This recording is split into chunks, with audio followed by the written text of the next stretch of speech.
Bom dia, boa tarde, boa noite. Em Foco está no ar, recebendo hoje o professor. Para mim ele é professor e para ele também é professor. Ele ocupa outras funções, mas é o Marcelo Verli. Uma alegria te receber, Marcelo. Uma admiração enorme por essa sua busca de aperfeiçoamento constante. Está sempre estudando. Davi, primeiro agradecer pelo convite, pela sua gentileza, pessoa que eu respeito e admiro muito. Nova Friburgo e Davi Macena se confundem, né? Tenho certeza que Nova Friburgo ainda terá muito do seu trabalho, do seu esforço, do seu empenho.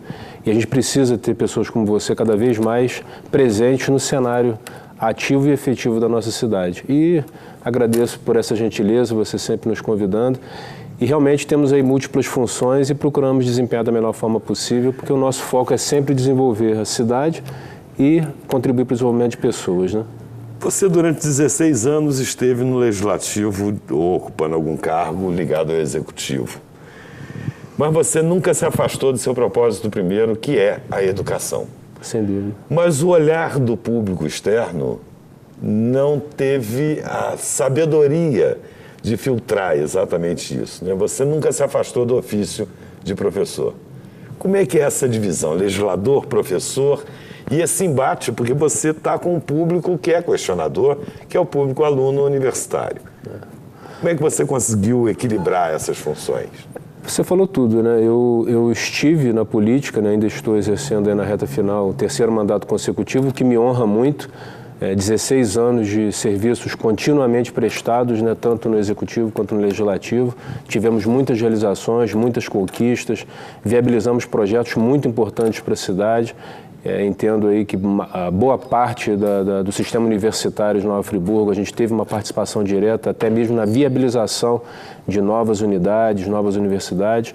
Mas eu nunca abri mão da minha função principal. Quando eu falo em desenvolver pessoas, o processo educacional é fundamental. E desde 1993, graças a um convite do professor Alexandre Gazé, da própria Universidade Cândido Mendes, a gente começou esse trabalho universitário. Posteriormente, assumi também a função docente na Estácio. E de lá para cá, essa tem sido uma vivência especial. Foram aí, outro dia eu estava fazendo esses cálculos, foram mais de 3.000 alunos que nós tivemos a oportunidade de alguma forma influenciar positivamente na sua formação. E ao longo da minha vida pública, é natural que a gente carregue também esse amor, esse anseio por fazer mais pela educação. E entendo que a gente conseguiu, nesse período, realizar coisas positivas. O equilíbrio, né, conseguir compatibilizar é realmente complexo, até porque de alguns anos para cá o sistema político ele entrou em xeque. Então a visão das pessoas em relação à política, em função até de todas as situações que acontecem a nível nacional, a nível estadual, acabou passando a ser uma visão muito mais negativa do que era anteriormente. Mas, por outro lado, também há uma necessidade de uma reflexão do questionador, do lado de lá, né, do julgador, do homem público, que é a grande massa, de se posicionar de uma forma também coerente. Claro. Que partem da premissa de que o homem público não presta, mas não fazem absolutamente nada para mudar o seu comportamento enquanto cidadão. Verdade, também tem essa reflexão que é fundamental. Eu costumo dizer que nenhum político, seja vereador, deputado estadual, deputado federal, senador, governador, presidente, prefeito, nenhum deles vem de Marte ou de Vênus. Sim, claro. E todos eles são eleitos pelo voto popular.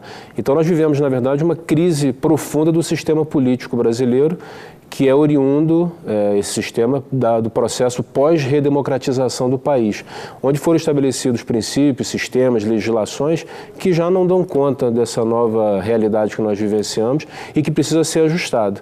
Agora, as pessoas que hoje estão ocupando essas funções, que cresceram no sistema a partir das regras vigentes, talvez não tenham interesse em que essas mudanças ocorram. Por isso, por exemplo, a gente tem uma dificuldade tão grande em que se faça uma reforma política consistente, que altere o padrão de competitividade, que ofereça igualdade de oportunidades, que efetive uma democracia real e efetiva, em que você não tem ainda a sobrevalorização do capital em detrimento da vontade popular. Então, tudo isso faz parte dessa discussão que a gente espera que daqui para frente o Congresso Nacional lidere. A gente percebe que há uma dificuldade de mudança. Todo mundo quer mudança, mas não se preparou para que elas aconteçam. E tem uma certa desconfiança sempre, sem procurar se aprofundar sobre o tema. A gente está vivendo aí a questão da PEC da educação, né? Todo educador e todo cidadão lúcido, antenado com o mundo, sabe que a educação precisa mudar. Ela precisa de alguma forma mudar, né? E ninguém tem a disposição para discutir essas mudanças, né? Porque você vê aí que a receita continua a mesma. E aí fazem aquela ocupação das escolas, tirando o direito de acesso e de utilização das escolas pelos estudantes, e nada anda, nada caminha e ninguém discute absolutamente nada. Como é que você, como educador, vê essa questão da PEC?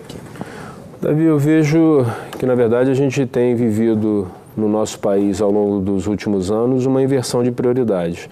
Volta e meia eu debato esse tema legislativo. O maior problema que nós temos no país hoje é a nossa absoluta dependência em relação ao pagamento e amortização de juros da dívida pública. Nós consumimos aí de 40% a 45% do orçamento federal anual, e é importante a gente lembrar que a maior massa tributária do nosso país, ela é destinada à União, cerca de 80% dos recursos, cerca de 15% dos recursos ficam com os estados e só 5% com os municípios. Então, quem poderia efetivamente realizar uma transformação, uma revolução na educação no nosso país seria uma ação efetiva do governo federal, que acaba fazendo essa remuneração de juros da dívida pública, que significa 10 vezes mais do que se investe em educação, do que se investe em saúde.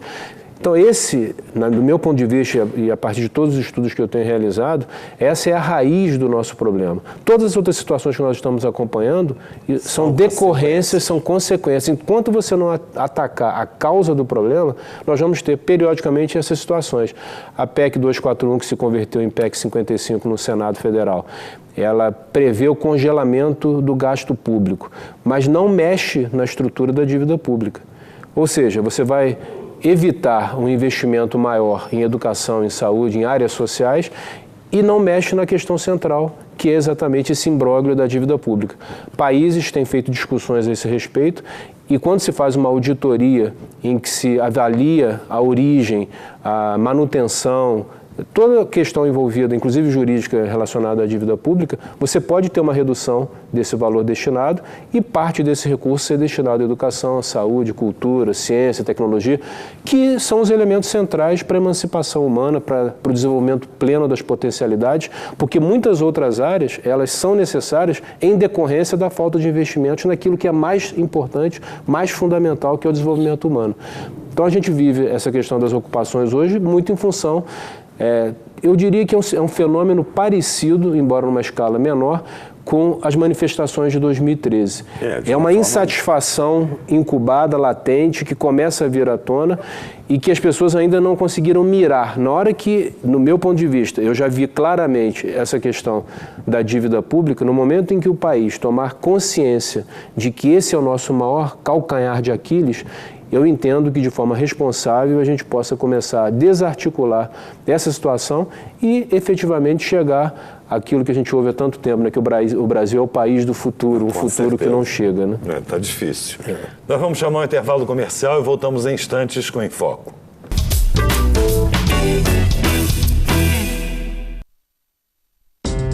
Há 50 anos, a Predial Primos aposta no mercado imobiliário para que nossos filhos possam brincar com segurança e tranquilidade. No lar, doce lar. Predial Primos, administração de imóveis, condomínios e bens.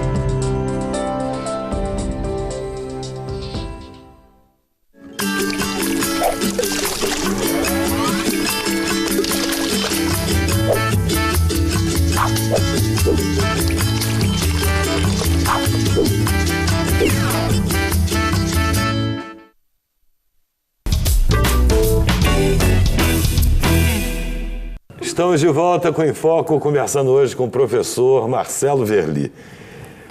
Professor Marcelo, o senhor tocou aí, é difícil chamar de professor e não chamar de senhor, né? Você vê como é que é a formação da gente, né? Mas você tocou num assunto muito pertinente, né? Porque a gente não faz essa avaliação. Nós não somos nem levados a essa reflexão de que esses valores são extremamente gigantescos, né? E aí é um efeito dominó que a gente falava, né? O país entra em crise, os estados entram em desespero, os municípios ficam esfarrapados, os distritos desatendidos, né? E você disse, porque a vida acontece na cidade, né? É na cidade que tudo acontece. E o que a gente pode fazer para reverter esse quadro? Realmente ninguém mora na União e ninguém mora no ente Estado. A gente mora nas cidades, né? E é exatamente onde o menor volume de recurso proporcional da massa tributária nacional é destinado. E com isso a gente vê problemas seríssimos nas mais diversas áreas, em especial na área da saúde. Não é à toa que a saúde pública no Brasil, em todas as pesquisas realizadas ao longo dos últimos anos, tem sido apontada como o serviço de pior qualidade. Por quê? Porque há um subfinanciamento. Por que há um subfinanciamento? Porque não há recursos orçamentários alocados em suficiência. Por que não são alocados em suficiência? Porque a maior parte deles é destinado para pagamento, amortização dos juros da dívida, que isso não é falado. Raramente esse tema entra em debate. Então, o que se pode fazer? Uma avaliação desse montante que o país destina, para se verificar se ele realmente é legítimo, se é legal, se ao longo do tempo ele já não foi pago, talvez até algumas vezes tenha sido pago, né? E esse é um ponto. Outro ponto, investir cada vez mais em profissionalização da gestão, em planejamento da gestão pública, que o orçamento público, municipal, estadual, federal, cada vez mais seja menos peças de ficção e retratem realmente a visão que se pretende ter de cidade, de estado, de país, que isso seja feito em consonância não só com o que se estabeleceu em programas de governo na época de campanha, mas numa avaliação contínua junto à população para verificar se realmente aquelas necessidades permanecem. E entendo que no momento de crise como esse que a gente vive, não só no Estado, mas no país como um todo, que também é decorrente da queda do preço do barril de petróleo a nível internacional, sim, também da crise que a gente tem vivenciado, infelizmente, em relação à Petrobras. Mas você não acha que há também um desconhecimento da grande massa total a respeito dessas questões? Eu acredito, tanto que Porque a gente trabalha com macro, né? Nós estamos falando de um Brasil, de um sistema de saúde nacional.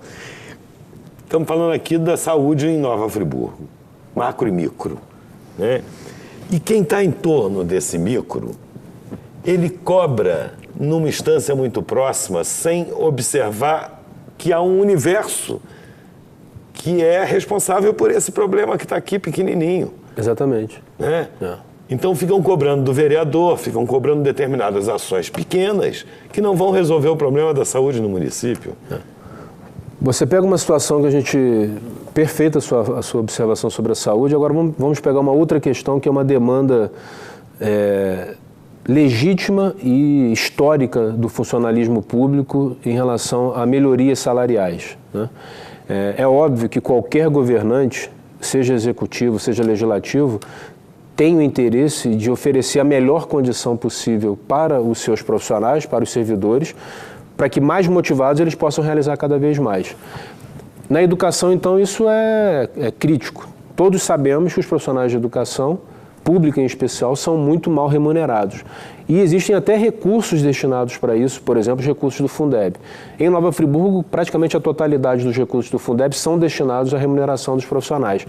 E até poderia haver uma melhoria salarial se não houvesse a vinculação dos gastos com o pessoal de educação, e voltando à saúde, atrelados à lei de responsabilidade fiscal. Alguns chamam a lei de responsabilidade fiscal de lei de irresponsabilidade social. Sim. Porque ela amarra, vincula, limita os gastos e considera todos no mesmo balaio.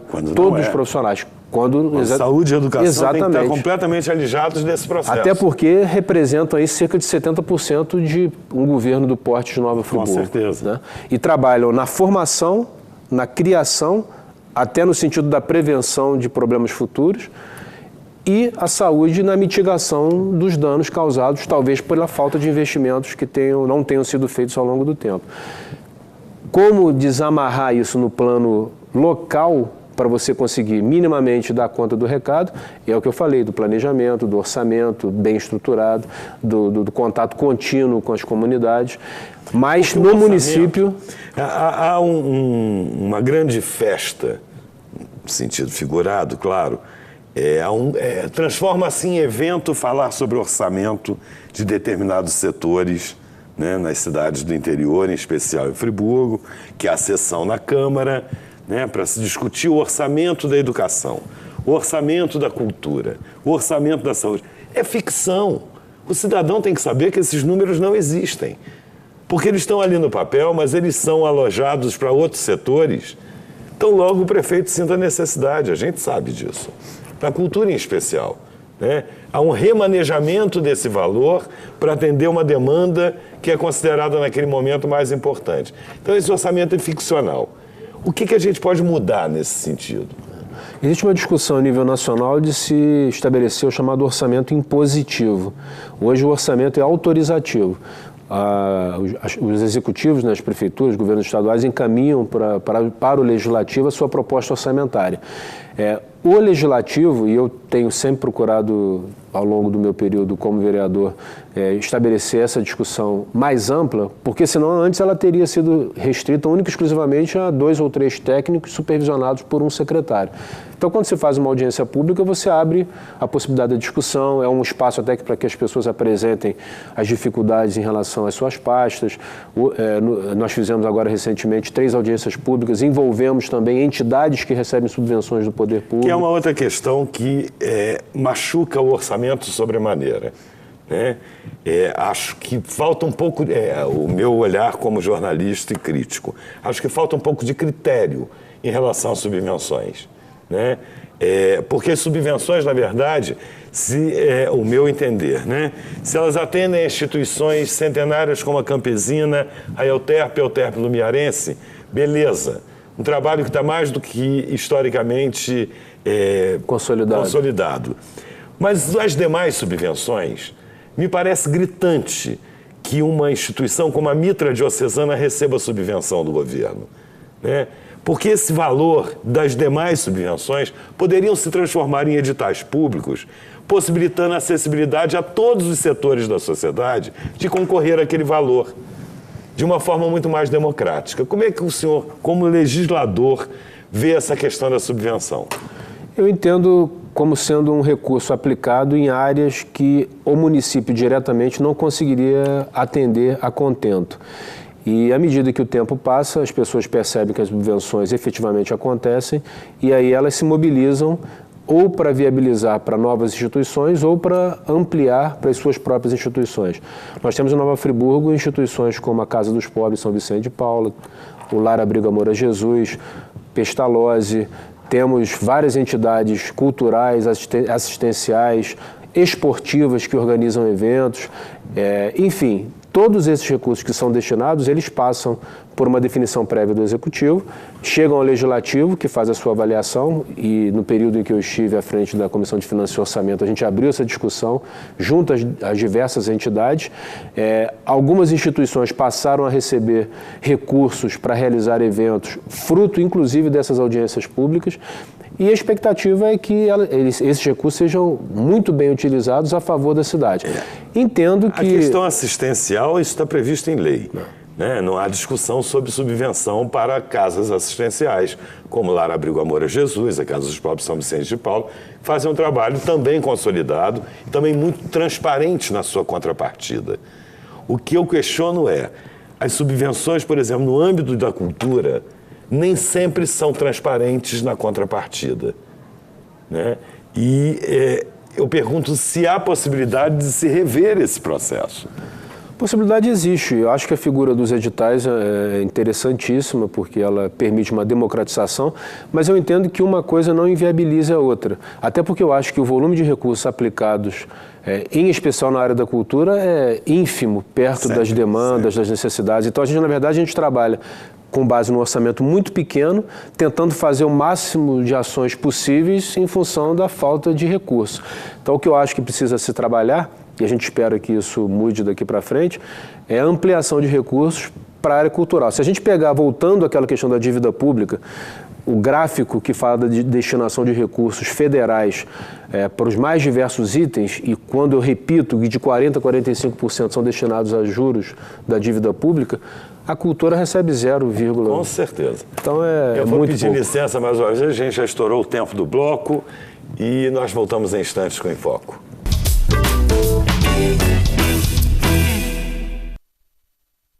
Conheça a Espaço Decor e deixe a sua casa como você sempre sonhou. Na Espaço Decor, você encontra móveis de primeira linha, qualidade e variedade em sofás e muito mais. Produtos sob medida para valorizar cada ambiente da sua casa. São mais de 500 metros quadrados de opções para você. Pronta entrega e montagem rápida em toda a região. Espaço Decor. Móveis que decoram a sua casa. Para baixar o aplicativo da TV Zoom, entre na Google Play se o seu dispositivo for Android ou na App Store se você estiver usando o iOS. No campo de busca, digite TV Zoom e ache o nosso ícone. Clique no botão para baixar e aguarde a instalação. Pronto! O seu aplicativo TV Zoom já está pronto para você usar. Abra o aplicativo e veja o ícone ao vivo. Clicando nele, você assiste a nossa programação em tempo real em qualquer lugar, 24 horas por dia. No ícone Vídeos, você assiste matérias do Zoom TV Jornal e programas exibidos durante a semana. Em Notícias, você confere informações sobre o mundo, Brasil e Nova Friburgo. E no botão Envie, você pode nos enviar fotos e vídeos diretamente do seu celular ou tablet. Baixe agora e descubra muito mais opções no seu aplicativo TV Zoom.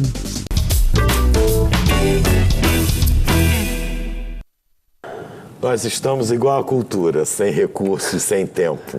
Nosso tempo aqui é curtinho, nós já estamos no terceiro bloco. Pela primeira vez, você, ao longo desses últimos 16 anos, está fora da política. Você não conseguiu entrar como vereador em mais uma tentativa, mas foi muitíssimo bem votado, tem um trabalho admirado por todo mundo. E quais são os projetos do Marcelo Verli? Davi, primeiro agradecer por essa confiança depositada ao longo desse período de 16 anos. Né? Me sinto muito honrado de fazer parte da história político-administrativa do município. E, na verdade, entendo que o resultado da eleição é um resultado que a gente precisa respeitar e agradecer a votação que tivemos. Né? O sistema eleitoral proporcional, ele identifica os partidos ou coligações que fizeram a maior quantidade de votos, e em cima disso é feito o cálculo. Porque algumas vezes eu encontro pessoas na rua, poxa, você foi mais votado do que alguns que não foram. E não entrou, né? Isso, mas é da natureza do processo eleitoral. Eu me recordo que na minha primeira eleição, em 2004, eu tive 400 votos a menos do que o Reinaldo Rodrigues. E eu entrei e o Reinaldo não entrou. Exatamente por conta disso. A coligação que ele participou não conseguiu fazer eleger um parlamentar. Então, eu fico muito feliz e honrado por ter tido essa oportunidade. E, na verdade, como a gente falou no início, as minhas atividades profissionais permanecem. Né? Em nenhum momento eu deixei de ter o meu vínculo com a Universidade do Estado do Rio de Janeiro, onde eu retornei para o setor onde anteriormente eu atuava, na incubadora de empresas, que a gente começa agora a desenvolver alguns outros projetos. Que é, na verdade, uma coisa que sempre você gostou muito, né? É porque você estimula o empreendedorismo universitário, o surgimento de novos negócios, né? A gente continua acreditando na visão de que Nova Friburgo pode se tornar um polo de desenvolvimento científico e tecnológico, inclusive com geração de inovações que façam com que a nossa cidade se torne uma nova Campinas, uma nova São Carlos, uma nova Santa Rita do Sapucaí, considerando os polos tecnológicos do país, cidades de médio porte, do ponto de vista das metrópoles. Também continuei a minha atuação na Universidade Estácio de Sá. Eu, além de professor no curso de administração, eu sou coordenador de 2 MBAs, um em gestão estratégica de pessoas e um outro em gestão empresarial, que a gente vem conduzindo recentemente. Retorno a Cândido Mendes também a partir do próximo semestre para ministrar no curso de administração e também no curso de ciências contábeis, e a expectativa de continuar realizando bons trabalhos, sempre com esse foco de contribuir para o desenvolvimento das pessoas. E essa crise na UERJ, né? A crise é no Estado, a crise não é na UERJ, né? A UERJ, na verdade, acaba recebendo todos esses maus tratos, decorrência de uma crise muito maior que a do Estado. Como é que fica a UERJ em Friburgo? Davi, dia 5 eu terminei a última disciplina para a obtenção dos créditos necessários para que então eu possa começar a preparar e posteriormente defender a minha tese de doutorado. E eu fui exatamente no auge da crise iniciar esse programa de formação. E eu costumo dizer que eu vivenciava uma sala de aula com um professor doutor formado por uma universidade europeia e não tinha água, o banheiro fechado. Então você vivia o paradoxo da excelência acadêmica com a falta de estrutura mínima. E a gente está vendo esse processo se aprofundar, os próprios salários dos servidores sendo divididos em parcelas, sem perspectiva em relação ao 13º. Então a situação é muito grave, muito crítica, mas a gente tem um lema na universidade que é: a UERJ resiste. Então a Universidade do Estado do Rio de Janeiro vai aproveitar esse momento para se reinventar, se fortalecer, para ser resiliente, para que no momento em que essa situação melhorar, a gente sair desse caos, e eu acredito nisso porque as crises econômicas elas são cíclicas, né? São naturais desse processo capitalista que nós vivenciamos. Minha avó dizia que se fosse esperar melhorar não tinha casado. Minha avó já morreu há 30 anos e morreu com 100 anos. Mas é verdade. Então é cíclico. A crise é um momento em que você pode também se fortalecer. Os sábios chineses dizem, né, que a crise é uma ameaça, mas também é uma oportunidade. Como você vai encarar o momento é que vai fazer toda a diferença para o seu futuro. Então, o UERJ tem uma estrutura muito bem montada, não só no Rio de Janeiro, na capital, mas em vários campi instalados nas cidades, inclusive em Nova Friburgo. E daqui a pouquinho, quando a gente passar por esse momento mais crítico, a gente vai voltar a debater a vinda de novos cursos, novos programas de formação. Então, sobreviveremos, eu não tenho dúvida quanto a isso. E, de uma forma geral, Friburgo é uma cidade universitária? Se configura cada vez mais, né? Hoje a gente poderia dizer, somando todos os cursos, todas as universidades, as formações que nós temos aqui, nós temos milhares e milhares de estudantes, não só de Nova Friburgo, mas de toda a nossa região e até de outras regiões do estado, que vêm buscar sua formação na nossa cidade, e é um ativo fundamental, porque a gente já teve uma época em que as pessoas precisavam sair de Friburgo para estudar, e muitos não retornaram, ou retornaram muito depois, né, daquele período considerado Hoje vem o auge. gente do Brasil inteiro estudar em Friburgo. Para estudar em Friburgo. O desafio é buscar a sua fixação, para que a cidade continue se movimentando e desenvolvendo novas alternativas. A gente tem uma grande vantagem em relação a outras cidades, que é a nossa diversificação econômica. Nós temos uma indústria forte, nós temos um comércio pujante, nós temos um setor de serviços nas mais diversas áreas que tem a sua importância significativa. O turismo, por mais que se questione, nós temos uma identidade turística, temos uma gastronomia forte, temos paisagens naturais que, bem trabalhadas, podem surtir um efeito positivo. E a cidade universitária é um elemento diferencial. Qual outra cidade do estado do Rio tem UERJ, UF, Cefet, CEDERJ, Estácio, Cândido e várias outras instituições de formação, inclusive no sistema de educação à distância? Poucas. Poderíamos contar, possivelmente, nos dedos de uma única mão. Isso significa que num Brasil gigantesco, vivendo uma das maiores crises de sua história, a gente ainda tem muito para se orgulhar de Friburgo. Muito para valorizar, muito para reconhecer, muito para trabalhar por novos avanços. E aí eu pego carona no que você falou, o que muitas vezes falta é foco. Foco, consistência, persistência. Mas eu acredito que a gente tenha caminho. Planejamento, que foi uma palavra que você falou aqui. Planejamento é fundamental em tudo, né? Para uma cidade se desenvolver é fundamental, sem dúvida nenhuma. Marcelo, foi uma alegria te receber. Infelizmente, nosso tempo esgotou. A gente conversaria aqui sobre milhões de outros assuntos, que não falta estofo para isso. Davi, agradecer mais uma vez pela oportunidade, uma honra estar contigo aqui na TV Zoom, nesse programa maravilhoso.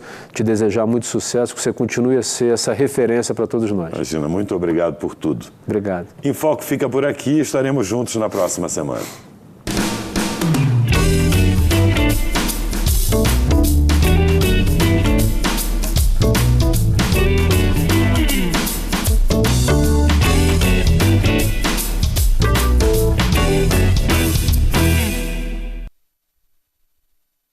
Este e outros programas você assiste no aplicativo TV Zoom.